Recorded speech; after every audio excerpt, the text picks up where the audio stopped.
Chapitre 16. Le puits sanglant. Eh bien, décidai-je, trouvons le moyen d'arrêter Siskoï. Jude m'adressa un sourire sans joie. Rien ne me plairait davantage. À cette époque de l'année, il ne s'écoule qu'un peu plus de 4 heures entre minuit et l'aube. Ça lui laisserait tout de même le loisir de faire beaucoup de dégâts. Mais toute la formation que j'ai suivie en Roumanie ne m'a pas fourni le moindre indice sur la façon de l'en empêcher. D'ailleurs, même si nous les connaissions, les sorcières nous tomberaient dessus aussitôt. Sauf si nous agissons en plein jour, pendant qu'elles dorment. Seraient-elles capables de projeter leur esprit hors de leur corps à la lumière du soleil? Pas à ma connaissance. Tu suggères d'attaquer Siskoï pendant qu'il s'incarne dans le puits? Qu'as-tu en tête, Tom? Je pense au plus vieux expédient des épouvanteurs, le sel et la limaille de fer. Jude secoua la tête. On perdrait probablement notre temps. Le sel et le fer n'ont aucune efficacité contre les sorcières roumaines, pas plus que sur les élémentaux et les démons. Ni contre les anciens dieux, je sais, mais ce n'est valable que lorsqu'ils sont pleinement éveillés et prêts à te déchiqueter. Siskoï est en train de prendre chair en absorbant le sang et la viande crue déposée dans le puits. Je suis sûr que ce corps à demi formé est vulnérable. Le sel le brûlerait et le fer lui ôterait ses forces. On ne l'arrêtera pas, mais on le ralentirait et on aurait une chance de retrouver la tête de mon maître. Ça vaut la peine d'essayer, non? Tentons le coup tout de suite, tant que le soleil est encore haut. On jette du sel et de la limaille dans le puits et on va régler leur compte aux sorcières endormies, l'une après l'autre. Tu oublies une difficulté, Tom, objecta Jude. Même si les sphères lumineuses ne sont pas à craindre, les Strigoïca veillent sur leurs alliés, et elles sont aussi rapides et redoutables que les Strigoi. Je suis rapide, moi aussi, et j'ai l'épée. Jude fronça les sourcils. Si tu veux que je t'aide, il me faut une arme. Sous mon manteau, Tranchos était pendu à ma ceinture. Je n'y fis pas allusion. C'était l'un des 3 objets sacrés. Je ne voulais pas m'en séparer. Et, à en juger par l'accueil des gens de Todmorden, je doutais qu'on y trouve un forgeron prêt à collaborer. Vérifiant d'un coup d'œil la hauteur du soleil, je proposai. « Tu te rappelles ce village qu'on a traversé en venant? J'y ai vu une forge et une épicerie. C'est à moins d'1 heure de marche. On pourrait acheter des sacs de sel. Il en faudrait davantage que ce que peuvent contenir nos poches, et de la limaille de fer chez le forgeron. Il aurait peut-être même une arme à te vendre. » Jude sauta sur ses pieds. « Bonne idée, allons-y. » Nous nous hâtâmes dans les rues vides de Todmorden. Je me demandais pourquoi la ville était aussi silencieuse. Des rideaux s'écartaient à notre passage, mais personne ne se montrait. Après avoir grimpé sur la colline, à l'ouest, nous arrivâmes à la forge 3/4 d'heure plus tard.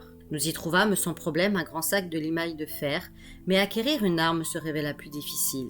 Les tâches habituelles du forgeron consistaient à ferrer les chevaux, réparer les charrues et fabriquer des ustensiles ménagers. Il n'avait jamais forgé une arme de sa vie. Il possédait toutefois une collection de haches que les fermiers utilisaient pour débarrasser leurs terres des broussailles envahissantes. Ce n'étaient pas des armes de guerre à 2 tranchants, et elles n'étaient pas faites d'un alliage d'argent, mais, maniées correctement, elles pouvaient causer des dommages certains. Jude en essaya plusieurs. Bien sûr, il ne discuta pas de l'usage qu'il voulait en faire avec le forgeron, mais il en choisit une légère, bien affûtée et facile à manier. Nous nous rendîmes ensuite à l'épicerie et achetâmes la presque totalité de ses réserves de sel. Après quoi, chargés de nos 2 sacs, et Jude portant la hache sur l'épaule, nous retournâmes à Todmorden. Comme nous traversions la rivière, je sentis le pont branler sous nos pieds. Il me parut en plus mauvais état que jamais.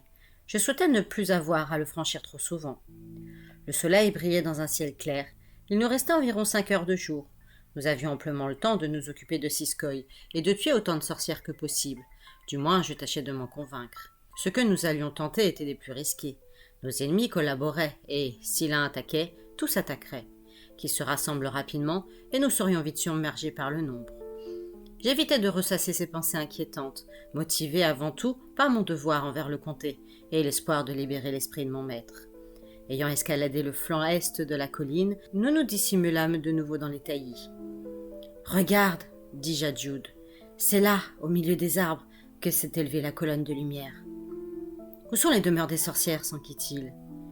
Je sortis mon plan et désignai les 4 maisons que j'avais repérées. « Tu es certain que ce sont les bonnes ? J'ai vu les sphères en sortir, et il y en a sans doute d'autres. Je n'ai marqué que celles dont j'étais sûr. »« Quand on aura fait bon usage de ceci, reprit Jude en désignant les 2 gros sacs, on s'occupera de ces 4 sorcières, puis on se dépêchera de repasser le fleuve en espérant survivre à la prochaine nuit. » J'acquiesçai, et nous nous dirigeâmes vers le bosquet qui entourait le puits sanglant. À peine étions-nous sous les arbres que le froid me saisit. Une créature de l'obscur approchait. Jude me lança un coup d'œil. Je l'ai senti, moi aussi. Mais est-ce Siskoy, en train de s'incarner, ou un gardien quelconque, posté là pour chasser des intrus?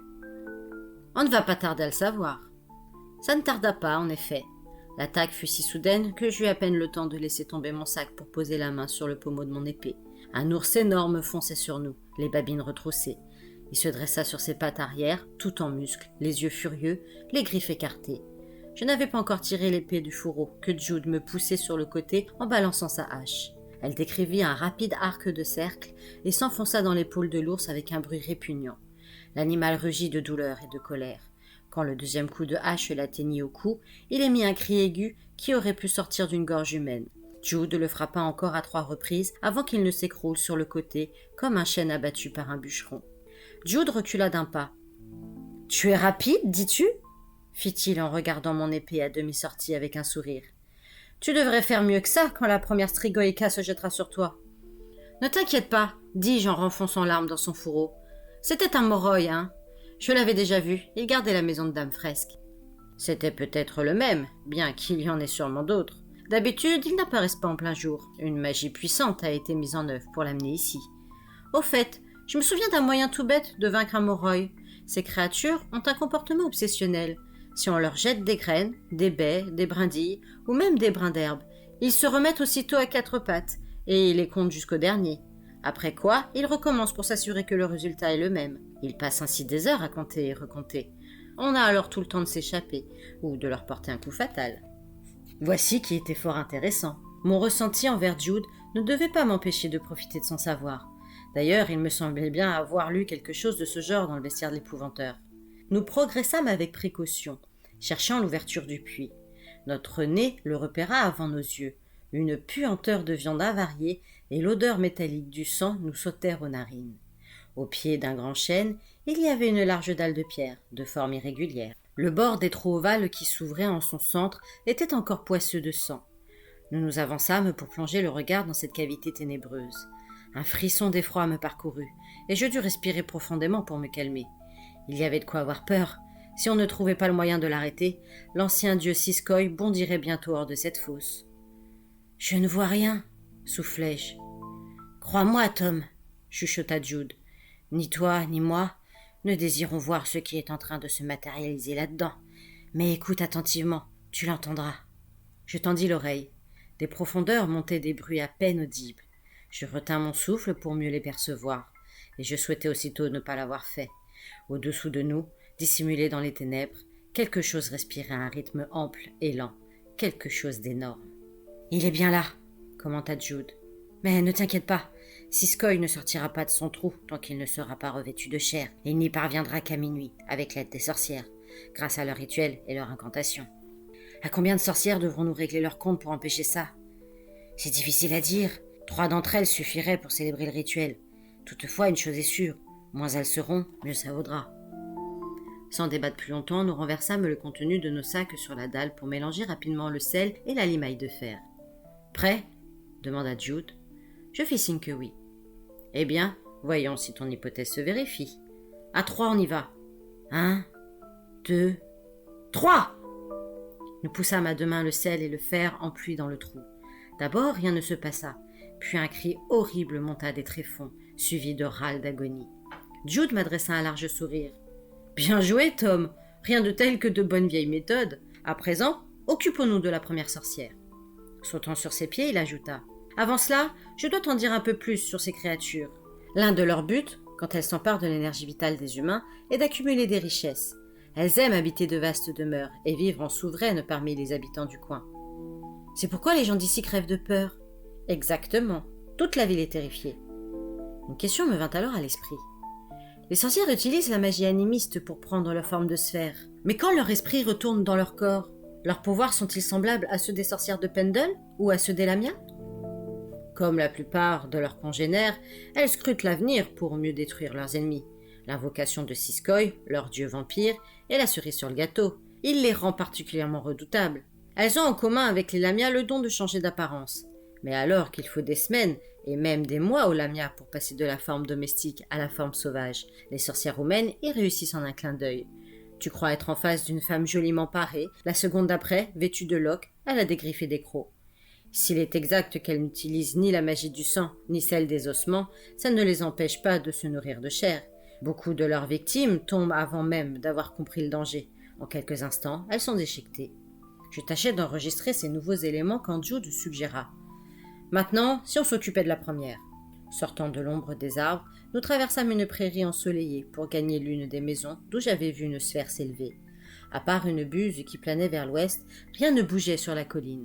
Seule la rumeur lointaine de la ville nous parvenait depuis l'autre rive du fleuve. Chaque grande maison était entourée d'épais bosquets, et à mesure que nous approchions, la lumière du soleil disparaissait derrière le feuillage. Posant un doigt sur les lèvres, Jude me souffla à l'oreille. « On ne sera pas trompé par des illusions. La demeure d'une sorcière ne change pas de forme, mais il peut y avoir des pièges. Dès qu'on entrera, l'occupante des lieux se réveillera. Aussi, inutile d'être discret. On fonce, je passe devant, et tu couvres mes arrières, d'accord ?»« C'est toi l'expert ?» concédai-je à voix basse. Je m'efforçais d'être pragmatique et de lui faire confiance. Il fallait bien qu'on travaille ensemble. La maison était grande, et il y aurait beaucoup de pièces à inspecter. Jude ne perdit pas de temps. Il alla droit à la porte et l'ouvrit d'un coup de pied. Je le suivis, l'épée à la main. 3 autres portes nous faisaient face dans le hall. Jude choisit celle du milieu. Bien qu'elle ne soit pas fermée à clé, il se servit encore de sa botte gauche et bondit dans la pièce. C'était un vaste salon, que j'examinais avec surprise. Les sorcières du comté vivent habituellement dans des taudis, au milieu de la vaisselle sale, des toiles d'araignée et des ossements, parfois humains, entassés dans les coins. Or, cette pièce entretenue avec soin était richement meublée. Des tableaux représentaient d'étranges paysages, peut-être roumains. Sur l'un d'eux, on voyait un château au sommet d'une colline entourée de forêts. 2 fauteuils confortables et un canapé étaient disposés près de l'âtre, où des braises rougeoyaient. 3 chandeliers décoraient le dessus de la cheminée. Les bougies, faites d'excellentes cires d'abeilles, n'avaient rien de commun avec les chandelles noires des sorcières de Pendle, qui les fabriquaient en mélangeant le sang de leurs victimes à de la graisse animale.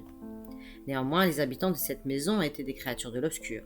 Le froid familier qui me courut dans le dos me le confirma. Il y avait une porte au fond de la pièce. Jude l'ouvrit également d'un coup de pied. Malgré la demi-obscurité, j'aperçus par-dessus son épaule un grand lit recouvert d'un édredon de soie pourpre. Quelqu'un y dormait. Jude leva sa hache, prêt à frapper fort et vite. Je sentis soudain que quelque chose n'allait pas. La sorcière n'était pas dans le lit, elle était dessous. En une seconde, elle fut sur nous, toute griffe dehors.